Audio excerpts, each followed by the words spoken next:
السلام علیکم ورحمۃ اللہ وبرکاتہ۔ امید ہے کہ آپ سب احباب خیریت سے ہوں گے۔ آج ہم جو چیز آپ کے سامنے رکھنا چاہتے ہیں وہ ہے کہ بندہ خواب میں آٹا دیکھتا ہے۔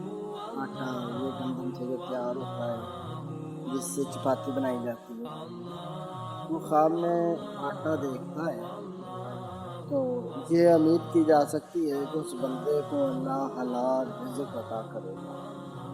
وہ اس نے اناج کے تھیلے دیکھے، یا اس کو گندا ہوا دیکھا، یا اس کو پسا ہوا خشک حالت میں دیکھا، کسی بھی حالت میں دیکھا، غرض تو یہ دلیل ہے کہ وہ بندہ دنیا میں حلال رزق کمائے گا۔ اللہ اسے ایسی جگہ سے رزق عطا کرے گا جہاں سے اس کو امید بھی نہیں تھی۔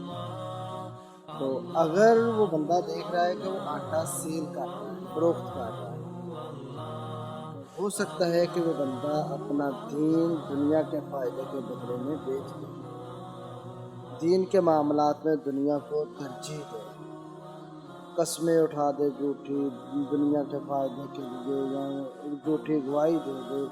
غرض کوئی بھی ایسا کام جس سے اللہ ناراض ہوتا ہے، جو شریعت محمدیہ صلی اللہ علیہ وسلم کے مخالف ہے، اس کے مخالف جائے گا۔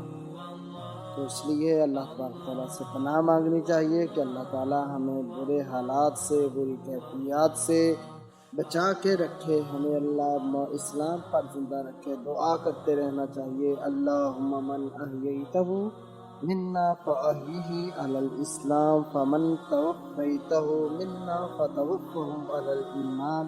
اللہ جب تک تو ہمیں زندہ رکھنا، اسلام پہ رکھنا، اور جب موت دینا، ایمان پہ دینا، اللہ میرا اور آپ کا حامی ناصر۔